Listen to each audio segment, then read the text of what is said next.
Yo, what's up guys? Nandra here. Welcome to another video. Sorry about that. Let me go and plug in my phone before you guys complain that oh Nandra, your phone is dying. Oh, why do you always record when you have like 5% battery power? Alright, there we go. Okay. So this video is gonna be really short. It's going to be a little bit about like making reads. Now a lot of times when I both play and also like participate in Twitch chat or whatever, a lot of people get like really amazed by like, oh, well, how do you make all these reads and whatnot? And it just comes down to just like critical thinking and just like understanding, okay, well, like, and just being able to like question, okay, why did or why did or didn't my opponent make whatever line? So for the game I'm about to show you, basically it comes down to me just like understanding, okay, well, this is what my opponent wants to do. I know this is what he wants to do, and if I can play around that, I'm gonna play around that. It's important to remember that like that there are times when you won't be able to play around these things. You have to play into them, and that's gonna suck. But that's part of card games. That like you only want to play around things if you're either in complete control of the game or the game is a very, very close game. Just because it really sucks to throw away games that you could have easily won just by like really, really silly mistakes. Alright, so on to the game. So this game's going to be versus Bloodcraft. I'm actually in the middle of doing dailies right now, which is why this video is going to be so short, just because I don't know how many games I'm going to need to play, because I have to play Forestcraft for this. And like, I like Forest, well, sort of. But I'm not like especially good at it, so. Alright, so I'm going first. I kept the Flower Princess. Now, keeping the Flower Princess was very, very greedy. I only did it because I thought I would see neutrals in time, which I do, but it's still a very, very greedy line I took. I mean, thankfully I get rewarded, because now I have a 2 if I want it, and a 3. Alright, so here, this is the first thing. Identifying his deck. He played the blood-fed flower blood. Oh my god, the fucking tongue twister. Anyway, he plays the flower blood on 1, so I automatically know, okay, he is Vengeance Blood. Vengeance Blood is the only Bloodcraft deck that plays that card. So it's really good to be able to make these like identifying tells as early as possible, because then you have a general idea of what like 30 something cards you need to play around. So because I know that he's Vengeance Blood, I know that I need to prepare for Belphegor on 4, Dark Airjammer on 5. If I can survive the high roll of Belphegor double Dark Airjammer, I'll probably win this game. I'm playing Saha package. If I can draw the Saha Lucy in time, I'll be able to win.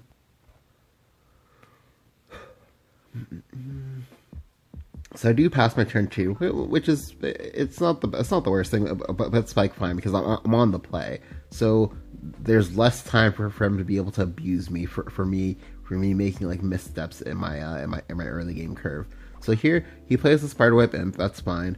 Thankfully, this does mean that that'll be like one less imp they can possibly get from his Dark Airjammer, which is actually really, really huge. Just because like a lot of times, the Dark Airjammer that breaks your back is when it's Dark Airjammer into double Spiderweb Imp.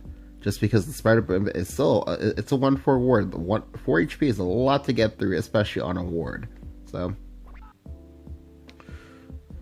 next turn, I know most likely that like he's either gonna play Disagreeable Demon or he's gonna play Succubus. It doesn't really matter what he plays, because thankfully I do draw my 3rd neutral, and I can go ahead and play Kindly Treat. And next turn, he unless he's willing to pass his turn by going ahead and using a Hungering Horde here, which I don't think he would do, then I'm gonna be able to get a nice 2-for-1 here.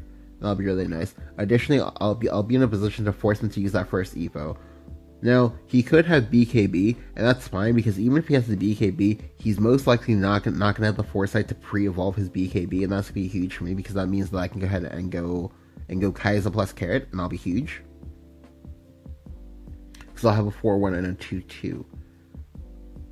But here he goes Blood Wolf, and at first I was kind of confused, because like, is he gonna go Blood Wolf Evo? That's so bad. And but it turns out that instead he's gonna go Ambling Wraith Evo the Ambling Wraith. So this way he gets to clock me for 3 damage, and he has 2 creatures on board. But that's fine. The reason why that's fine is because this turn I have Sylvan Justice plus Kaiser. Now, I'm still. This is okay. So I'm in a really good spot because like I've seen the majority of the really scary cards that I can pull off of his Dark Air Jammer, and because I know that he's playing Ambling Wraith, I now know that as long as I can keep him out of Vengeance range, I can win this game. The reason why is because he really wanted to be able to play that Air Jammer on 5 and have Air Jammer pull out 2 things, just because like whenever that happens, usually the Air Jammer will pull out at least 6 HP worth of stats, or sorry, at least 4 to 6 HP worth of stats, and that'll be really huge. However, an Air Jammer that's only playing 1 creature, that's not nearly as terrifying actually. So I'm in a really good spot because I've been on the back foot this entire game. So I go ahead and go Sylvan Justice into Kaiser. I go ahead and evo the Kaiser over the Blood Wolf. Now,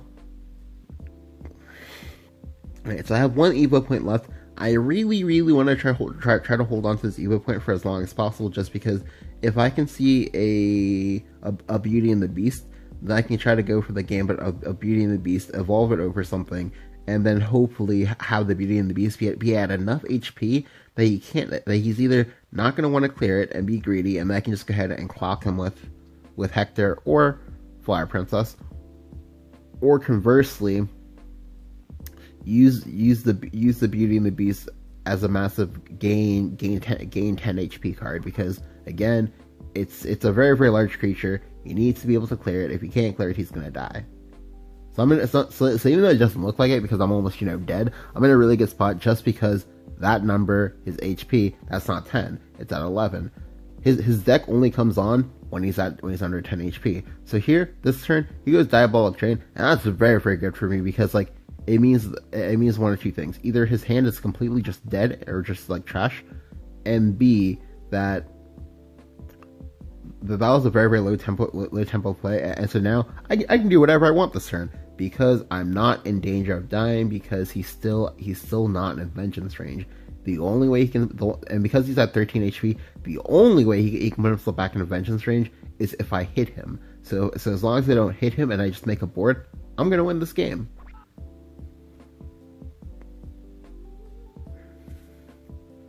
So I go ahead and I just go Flower Princess. I go for the Flower Princess here because Flower Princess is the most is the card that I like inflate my hand the most. So it's important that I go ahead and play it now before I have to mill anything, and I can go ahead and dump out these fairies while I still have the chance. I play out the fairies here because as I learned from my last video from playing Forest, I really don't want to overdraw something that's important again. So like for example, next turn there's a strong chance that I'll draw Saha. Like, if I draw that Saha, I want to be able to play it just because, like, my 7 is looking kind of rough.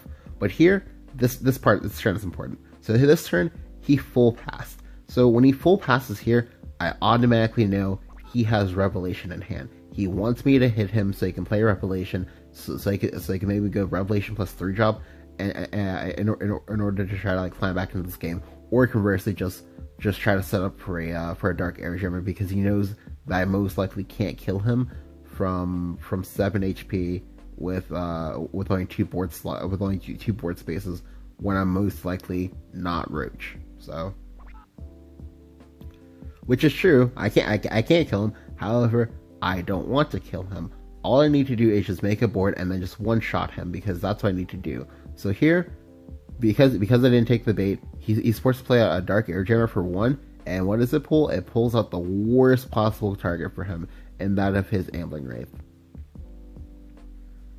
So here, I don't know. I don't actually agree with this line. Well, first off, he's playing Medusa's Gaze.